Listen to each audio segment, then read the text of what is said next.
Non, mais c'est jamais facile. Tu joues contre une équipe qui commence avec un effet miroir, ce dont on parle régulièrement ces dernières semaines avec Thibaut le samedi soir. C'est-à-dire qu'il y a une équipe qui s'adapte à Lens en passant à 5 défenseurs. Derrière, Lens arrive à déjouer ce stratagème assez rapidement en ouvrant la marque.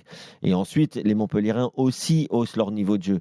Tu sais, je ne sais pas si tu écoutes les afters ces dernières semaines, Tous les jours. mais on dit souvent que, tu vois, l'OM, des fois, on dit ah, l'OM, ils sont moins bien. Ou ah, un tel, il est moins bien. Ouais, mais attends, il y a aussi l'adversaire. À un Mmh. moment, quand tu vois le match de Montpellier, à partir du moment où ils ont encaissé ce but, après, il y a cette blessure de Estève qui leur permet de repasser à 4. Et Montpellier était plutôt bien à 4 sur les deux derniers matchs. Ils ont été meilleurs. Je ne dis pas que Montpellier a été flamboyant.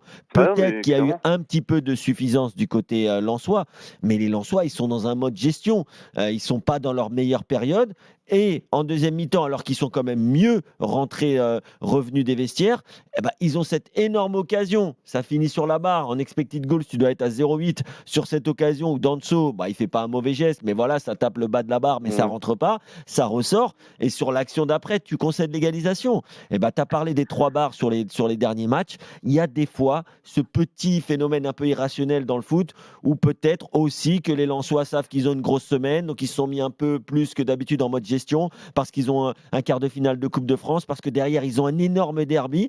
Mais du coup, là où je te rejoins, c'est vrai que c'est une très mauvaise opération parce que tu avais l'opportunité de mettre la pression sur les 3 de devant, sur Monaco qui va rencontrer Nice, sur le PSG et Marseille qui vont se rencontrer. Donc, quoi qu'il arrive, tu allais reprendre des points sur cela.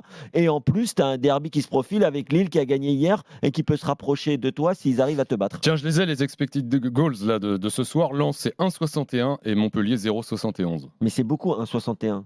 C'est beaucoup parce que ça veut dire quand même que cette action de Danso, elle compte forcément énormément Oui, mais parce qu'elle est énorme. ce qui veut dire aussi qu'à côté, il n'y a peut-être pas eu énormément de grosses occasions finalement. Parce que Oui, si oui, tu mets mais 0,8 sur l'action de Danso, il te reste 0,8 pour tout le reste du match. Et Quoi. comment ça se ouais. passe quand il y a l'arrêt de comment de Lecomte et tout de suite la barre derrière, c'est une occasion, deux Non, occasions, vas-y, je dis-moi pense. comment Hein, ça se après, je passe. suis pas un spécialiste du comptage de l'expected goal, mais je pense que c'est 2 occasions.